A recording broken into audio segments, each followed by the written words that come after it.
Hey guys, welcome back. I hope you are having an amazing day. Let's get right into the stories. The first one is an entitled People Story. Summer had arrived once again, and with the scorching heat, I yearned for relief. This year, I decided to fulfill my long-standing desire for a swimming pool. After weeks of anticipation, my backyard oasis finally stood before me, a magnificent pool that seemed to beckon with promises of relaxation and joy. However, just as life tends to balance its highs with lows, a storm of trouble loomed on the horizon. Within our seemingly idyllic neighborhood, one neighbor stood out like a sore thumb, a relentless Karen whose antics never failed to test the patience of all those around her. Her constant need to assert herself as the community's self-appointed ruler often left us exasperated. Little did I know that my encounter with her would be far from ordinary. One sunny afternoon, I found myself tending to the front yard, meticulously mowing the grass, when Karen halted in front of my house. With an air of entitlement, she approached me, her tone dripping with arrogance. "I noticed you built a swimming pool. When can my children come for a swim?" she demanded, her condescension palpable. Taken aback by her audacity, I responded firmly, "I'm sorry, but the pool is for my family and friends only. Public pools are available nearby, and I suggest you make use of them." But Karen, never one to be deterred, launched into a tirade about the supposed obligations of living in a neighborhood, insisting that I should share my pool with her family. Ignoring her baseless claims, I resumed my task, attempting to drown out her unwelcome presence. The following day, I awoke to a rude awakening, an alarming sight that would leave me speechless. Peering out the window, I witnessed Karen and her children frolicking in my prized pool. Shock coursed through my veins, stealing my breath and igniting a fire within me. Without a moment's hesitation, I burst out of the house, my anger fueling my every step.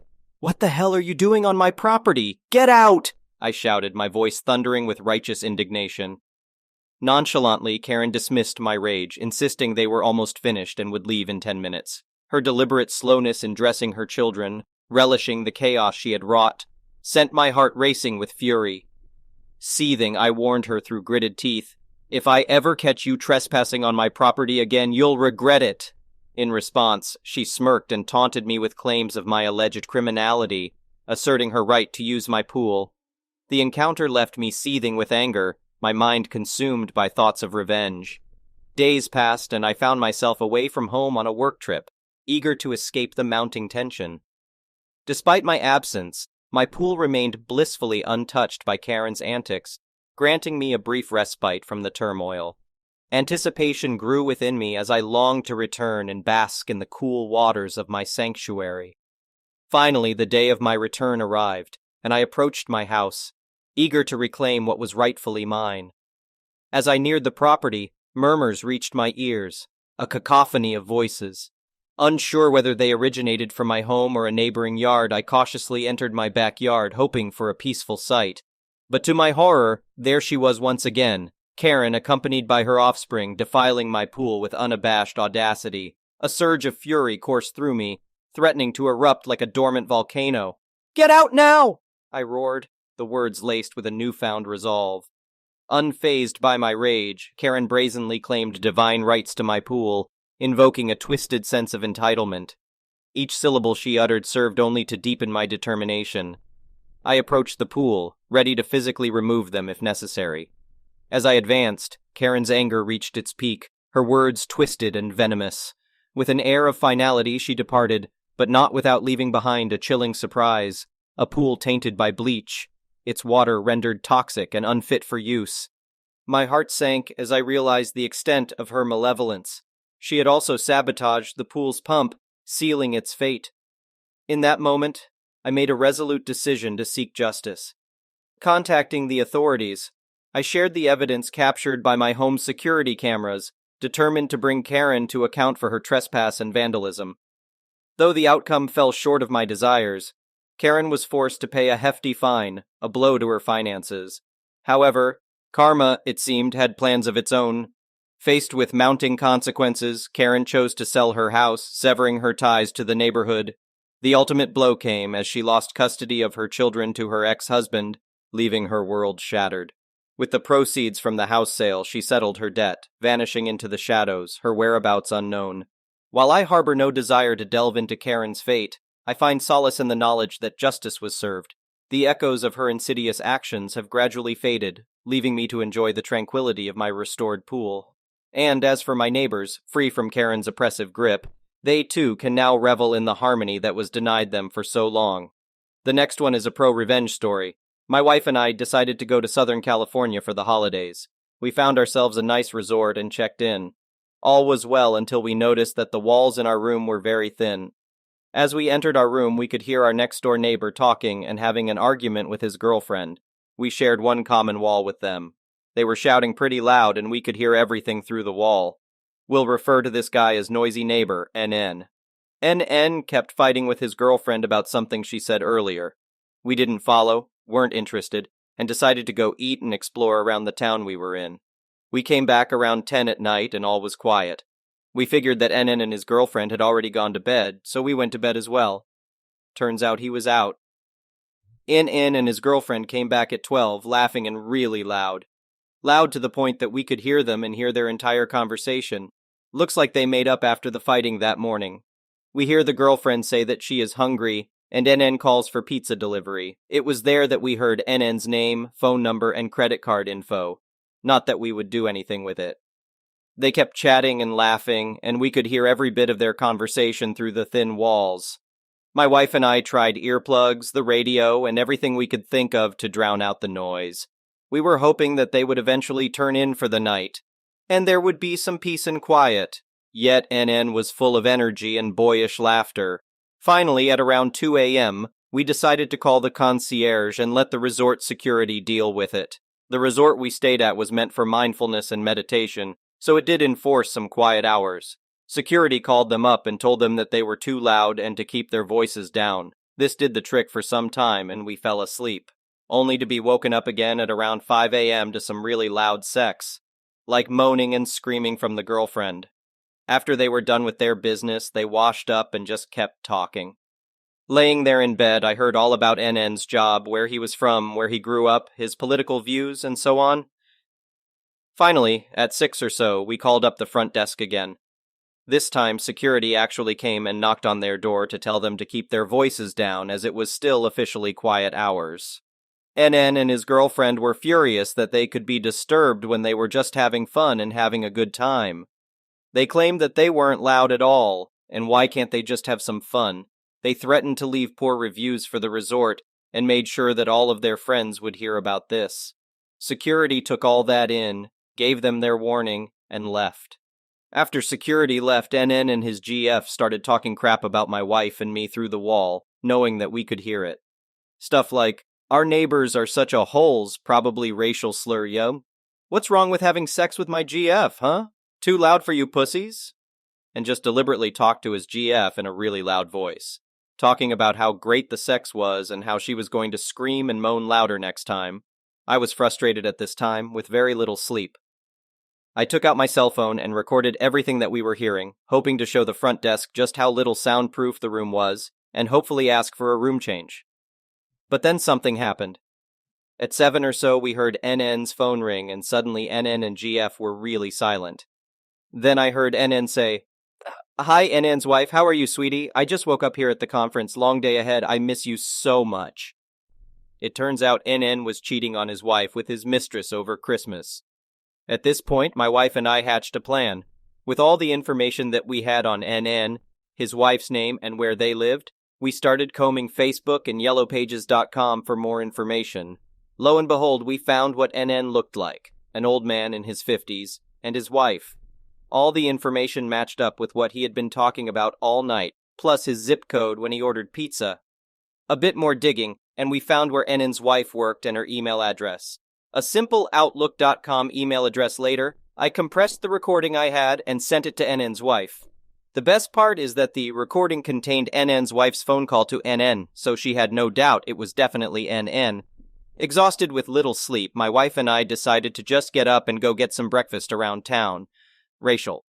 We came back a few hours later and stopped by the concierge's desk. We wanted to thank them and their security for trying to help us get some sleep and to ask for another room. Turns out we didn't need a room switch. They checked out this morning a few days earlier than scheduled, the concierge told us. She mentioned something about an urgent family concern that NN had to attend to. Looks like our plan had worked much better than we had hoped for. The rest of our stay at the resort was quiet and uneventful. No one else checked into that room. I did show the front desk parts of my recording just so they know that they need to work on soundproofing their rooms in the future. The next one is a petty revenge story. This happened way back. My daughter is 30 now. When I was 18 and in my first year of college, I got pregnant. The father joined the Navy to escape responsibility. My parents, who are strict conservatives except when it's inconvenient, abandoned me and cut me off financially. They wanted me to have an abortion to prevent the loss of my scholarship. That's how I found myself at 18 suddenly and totally responsible for myself and my living situation, with no financial or emotional support from anyone. I lived at a private dorm and was befriended by the property manager, Donna. When I told her my situation, she swooped in like a hero and helped me get a place to stay at one of the other properties she managed. I was getting evicted from the dorm. She then helped me get a job at a gift shop at one of those properties. I thought she was the most wonderful person for all of this, until her true motives became clear. She wanted to adopt my baby, even though I had expressed no interest in giving my baby up for adoption. After a few weeks of work, she launched a campaign to convince me I was unfit to be a mother and that my baby would be so much better off if I let Donna have it. At first, it was subtle, passive-aggressive remarks about how much money she and her husband had, how she couldn't have children herself, how she hoped she was able to adopt one day, and what a wonderful life they would give their baby. But as time passed, her approach became more aggressive and direct. She was always around the shop and would even come to my apartment, ready to point out things I did or didn't do that proved what a terrible mother I would be. She went into long rants about how awful I was for having a baby without a father, how we'd be welfare trash forever, how God brought her into my life because she was meant to have my baby. It was endless and constant for months. Sometimes I let her comments upset me and make me wonder if she was right, but in my heart, I knew that I'd be a good mother. For a while, feeling intimidated, I let myself be bullied into including her in baby-related events. I even let her go with me to the sonogram where I found out my baby was a girl. She was so excited for me. As I got closer to delivering, I got stronger in making it clear to Donna that I was not giving up my baby. I tried to avoid Donna as much as I could, but was regularly reminded of how much power she had over my living situation. I soon had coworkers telling me she was claiming that my baby's adoption was a done deal. She even told people she was decorating a nursery and buying baby girl clothes. When it became clear that she was not going to change my mind, she started threatening me with eviction from my apartment and firing me from my job. That way I'd realize how unstable my situation was and recognize I had no business having a baby, and sure enough, I lost my job. She fired me for not wearing my shoes behind the cashier's counter at the gift shop. When I was on my feet all day, my feet would swell right out of my shoes. I'd stay behind the counter and slip off my shoes for a bit, but never in view of the customers. Still, that was reason enough in Donna's mind to teach me a lesson. It didn't take long after losing my job to also lose my apartment. I ended up couch surfing and even spent some time homeless until I got some housing assistance. In the meantime, I had gone to the EEOC and complained, and they helped me mediate with the owners of the gift shop property. As a result, Donna got fired from managing that property, and I got months of back pay and some extra money for my trouble, in exchange for not full-out suing them. This small cash windfall turned out to be a huge blessing that actually enabled me to survive financially until I had my baby and could get back to school. Donna firing me was the best thing that could have ever happened. I saw her years later and she was still childless. Best revenge, my daughter is now getting ready to graduate, full scholarship and magna cum laude, from a top law school. Turns out being raised by a single mom is not as awful as Donna thought. The next one is an entitled people story. So, I work the graveyard shift as a security guard for a small private company, and one of the places I have worked security for was at 2 hotels. One thing I try to do while I am at work is to be respectful and give someone the benefit of the doubt, especially when there is supposedly only one witness to something going on. I also try to be as respectful as I can be, even when the person or people I am dealing with are being uncooperative and belligerent. One of the things I do when I first get on shift is to talk to the front desk of the first hotel I would guard and see if they need anything before I begin my patrols for the night. And I always check in with the front desk as often as I can so they know I'm there to help if needed. I then walk over to the second hotel and do the same thing. Most of the time they ask me to go to a room and knock to let the guests know they are being a little too loud and that there is a noise complaint, and the guest usually apologizes and then quiets down for the night. This night in question, I had to deal with 3 entitled parents. One thing about the hotel is that the lobby closes to the public at 9 p.m., so any large gatherings are prohibited from continuing at that time, and that is when I start work. I grab a radio so the hotels can contact me at any moment they need security. I walk from the first hotel after letting them know that I am on duty and make my way over to the second hotel and do the same thing. When I check in with the front desk of the second hotel, the clerk behind the desk asks if I could talk to a group of adults who have been drinking and are getting very loud. I calmly and respectfully tell them that they can continue their party in their rooms, but they have to vacate the lobby as it is officially closed for the night. The clerk at the front desk tells me that she has tried to get them to quiet down and leave the lobby for the past 10 minutes. Yet they complain that as guests, they are entitled to stay in the lobby. They complain that the hotel has gotten security involved and complain on their way back to the rooms but leave the lobby. I begin my patrols when I get a call less than 30 minutes later at the same hotel because someone has complained that children are running in the halls. The hotel is currently hosting a sports event and many kids from the sports teams are there. The clerk behind the front desk has me meet her in the lobby and we go to the room we believe the children are in.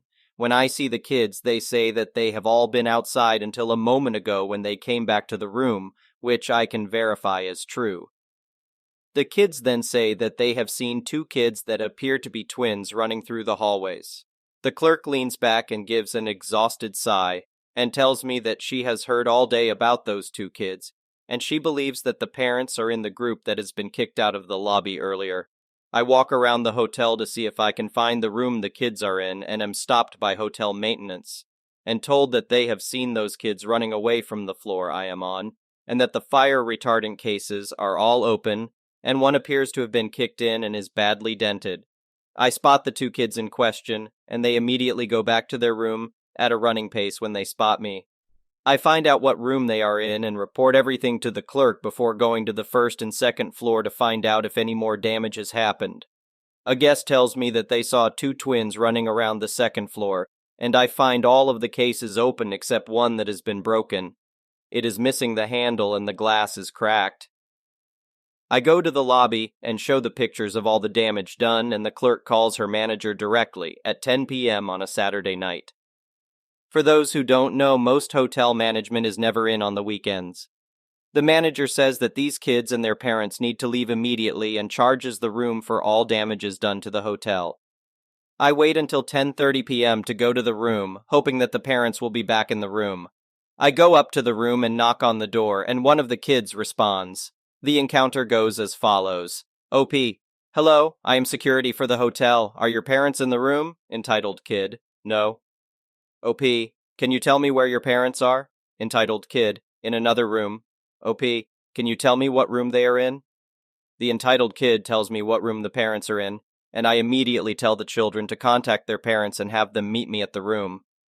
As soon as the door closes, I step away from the door but keep it in immediate view and contact the front desk and ask the clerk to wait with me, since we are dealing with minors and for safety reasons for all parties involved, and don't want to deal with the "he was harassing us for no reason and stalking us all night" crap.